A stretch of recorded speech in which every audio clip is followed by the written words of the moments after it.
Sabe aquela sensação de ansiedade quando se fala em matemática? E se fosse o contrário? E se ela pudesse trazer paz? Pois é. Hoje a gente vai mergulhar numa filosofia que muda tudo, que transforma a álgebra de uma corrida maluca contra o tempo em um exercício de puro equilíbrio, de contemplação. E para começar, vamos direto na raiz do problema. Uma que muita gente vai reconhecer. Aquele sistema educacional que parece ser obcecado pelo diploma, sabe? Que transforma o ato de aprender, que é algo incrível, em uma mera formalidade. Um pedaço de papel que, no fundo, pode não significar muita coisa. Então vamos primeiro dar uma olhada nesse velho mundo. A matemática vista como uma máquina de resultados. Um lugar que, sejamos sinceros, muitos de nós conhecemos bem e talvez não tenhamos as melhores lembranças, né? E o que acontece quando aprender vira essa correria toda? Bom, segundo essa filosofia, a coisa é séria. Essa tirania do tempo, a pressão da prova, o medo de não pegar o diploma, isso tudo literalmente dá um nó na nossa cabeça. Bloqueia a capacidade de pensar de forma mais abstrata. E aí, a matemática, que podia ser uma parceira, acaba virando a grande vilã da história. E olha só um dos maiores culpados por essa confusão toda. A forma como nos ensinaram o que é o sinal de igual. A gente aprendeu a ver ele como se fosse o botão Enter da calculadora. Um comando para calcular agora. Só que essa ideia, que parece tão pequena, causa um verdadeiro terremoto na cabeça mais pra frente, quando o álgebra entra em cena. Mas e se a gente virasse a chave? Mudasse completamente a perspectiva? É agora que a gente chega na grande revelação, naquele momento, ahá, que muda o jogo todo. O verdadeiro significado do sinal de igual. E aqui está a virada de chave. O sinal de igual não é um verbo, não é um comando para fazer alguma coisa, ele é uma declaração, um estado de ser, um equilíbrio perfeito. Ele não grita calcule, ele sussurra, isto é exatamente a mesma coisa que aquilo. É uma verdade calma, estática. E esse quadro aqui, nossa, ele resume tudo de um jeito brilhante. De um lado, a máquina de resultados, focada em fazer, em agir. É tipo uma caixa registradora. Do outro lado, o equilíbrio perfeito, focado em entender, em contemplar. A metáfora é uma balança de precisão. A diferença é da água para o vinho. E essa ideia de equilíbrio leva a gente para uma lei que é quase universal. Pensa nisso como se fosse a terceira lei de Newton, só que para a álgebra. Para toda ação, existe uma reação igual e oposta. O que se faz de um lado da equação tem que ser feito do outro. É uma regra de ouro. É inquebrável. Ok, então o conceito de equilíbrio ficou claro. Mas como é que isso muda a forma como a gente aprende, na prática?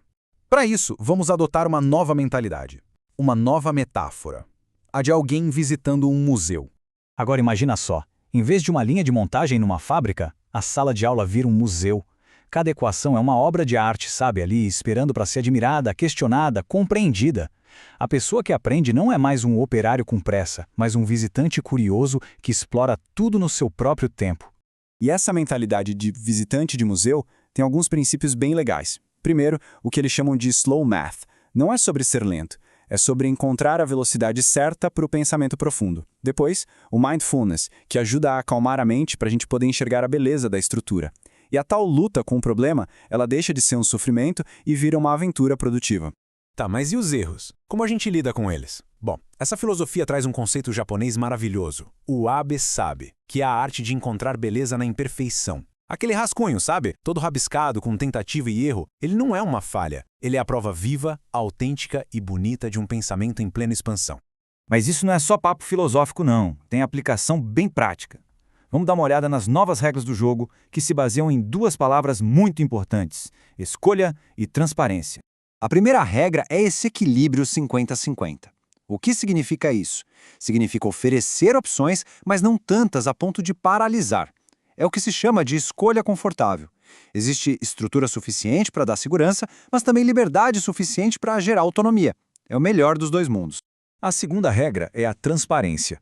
De um lado tem o modelo caixa preta, que é aquele do decoreba, onde as regras são dadas sem nenhuma explicação. Do outro, o modelo caixa branca, onde a lógica por trás de tudo é aberta, é transparente. Isso não só dá autonomia, como promove algo incrível chamado justiça cognitiva, o direito de entender como as coisas realmente funcionam. Certo. Então, se o diploma deixa de ser o objetivo final, qual é o verdadeiro prêmio? O que se ganha com essa nova forma de pensar a matemática? A resposta está em questionar a tal religião do papel. O certificado de verdade não é um documento para pendurar na parede.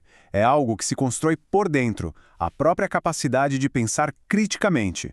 É exatamente isso. O grande prêmio é a transformação da mente. O processo de aprender, de raciocinar, de lutar com um problema, ele se torna um novo papel, o novo certificado. E essa é uma conquista interna que fica para sempre. Nenhum mercado ou a passagem do tempo podem tirar isso de alguém. Então a gente termina com essa provocação. Afinal, qual é o verdadeiro certificado da aprendizagem? Quando a gente para de ver a matemática como uma obrigação e passa a vê-la como um exercício de equilíbrio, de beleza, isso nos força a repensar todo o propósito da educação. Talvez a recompensa de verdade não seja o diploma, mas sim a clareza, a resiliência e a liberdade de uma mente que aprendeu de fato a pensar.